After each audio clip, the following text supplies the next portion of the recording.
Welcome back to another episode of Making It Fun, everybody. I am your host, Rob Appell from Michael Miller Fabrics, and you know I've been having a blast playing with these really simple technique videos. Quick, down and dirty. Today we're doing free piecing.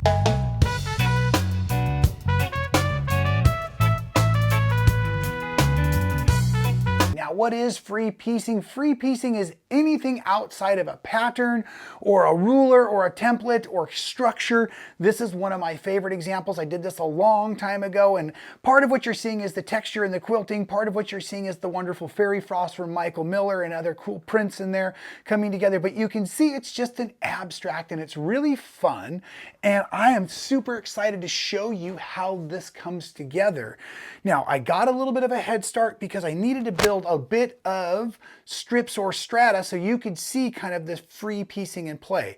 Now, I've done a video quickly on straight piecing, and I've also done another video on curved piecing. And so you're going to use both of these techniques throughout to build chunks or clumps of color or fabric that you can build into bigger projects like I just had shown you, or fun little fabric postcards or whatnot.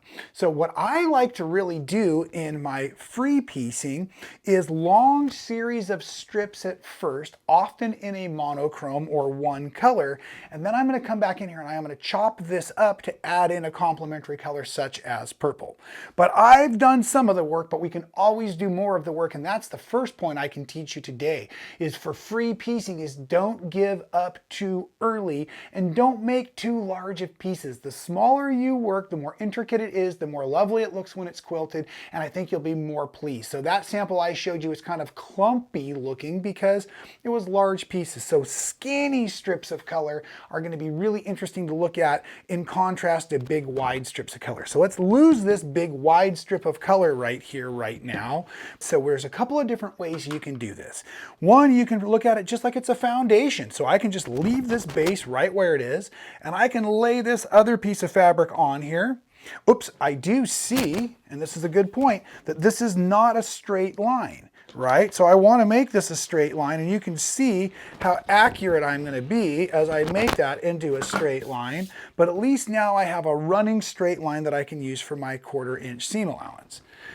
Now for this, I want to make this go, a lot of this go away, so I'm going to lay it right in here.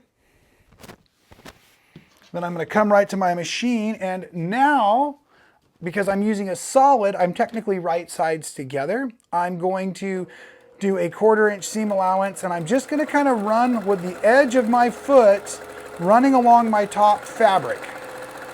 That allows the bottom fabric to behave like a stabilizer or a foundation.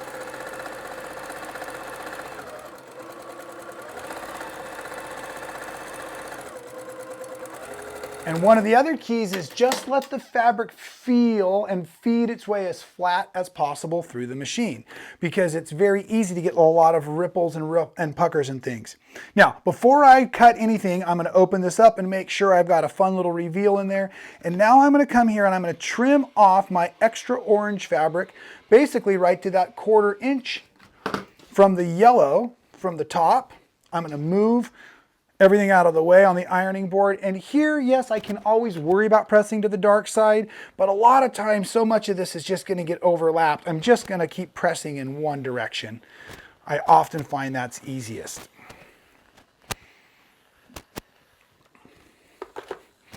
So we lay that in there like that. Starting to come together nicely, but let's make it so it's got another fun opposite, that fun wedge, excuse me, opposite that's fun on that side. So we'll leave it wide down here. Again, I'm going to take right sides together. So I'm going to take my hash dot fabric, I'm going to flip it over, and just ensuring that I make it narrow down here, wide up here, and I'm going to do the other approach, which would be I could take this and I could first, as they're right sides together, cut what could be a fairly straight line. And or if you're still really new to quilting and or you just love safety, this would be the safer way of handling it, and there's nothing wrong with safety whatsoever. So now as I cut through here, not only have I kept my other hand safer, but I've given myself a really clean line that I can come back over to the machine, make sure my fabrics match up.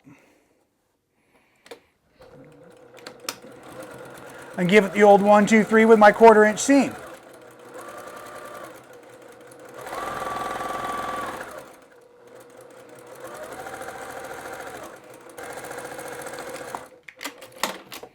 Again, pressing after each seam. And now effectively you can see I've added in a whole new, where was it? This one here, a whole new yellow wedge into that orange field. So we've done the layers of strata building this way. Let's get ready to drop in a really fun contrasting color, okay? So the first thing I want to do is I just want to take this and drop this somewhere across the middle. And of course, this is free piecing, so your designs can say whatever they want to your brain. This is just what I'm thinking. This is what I'm seeing right now. So first thing I'm going to do is I'm just going to take here and I'm going to make a cut. And I'm going to split it. And you notice I just cut right along my yellow, purple, orange all at the same time.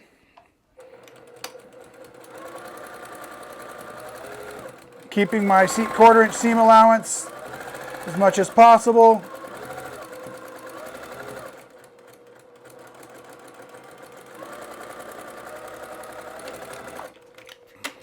Okay, so from here, we're just going to press to set this seam.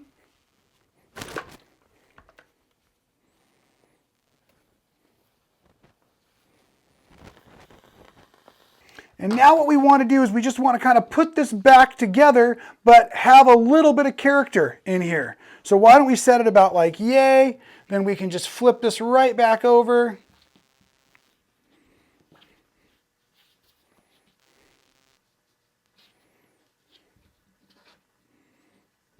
Now I can come in and follow this seam on the machine.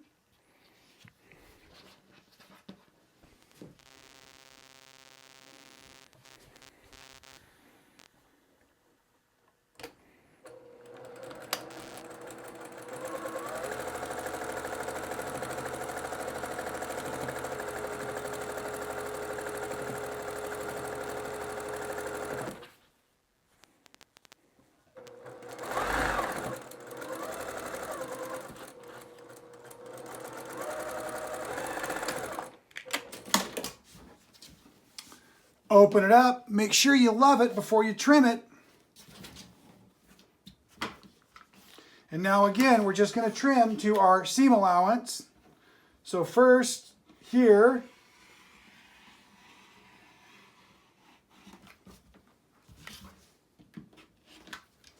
like that.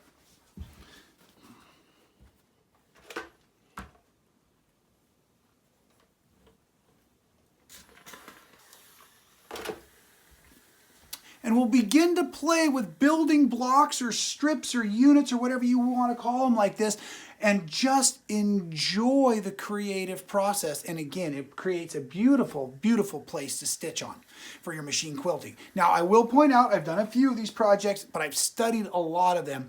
And I find the ones that seem to be the most pleasing are the ones that use an awful lot of solid fabric. So that Michael Miller Cotton Couture works beautifully for that because it is a high density solid. So it's going to give you a nice sewing no matter how you cut it, whether it's on the bias or straight a grain.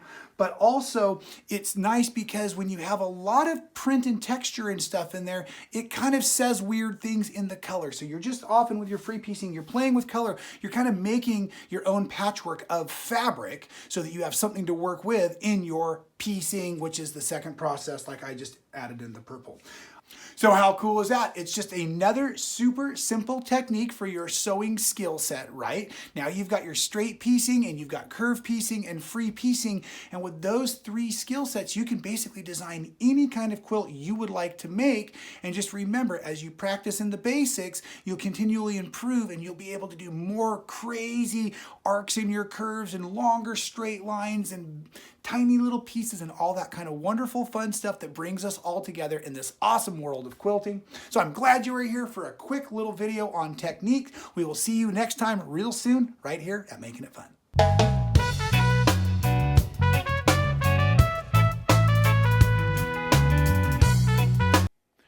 I'm glad to see you're still there. Hey, if you insist on spending all day on YouTube, great with me. Please check out a few of my other videos. I think they're fantastic.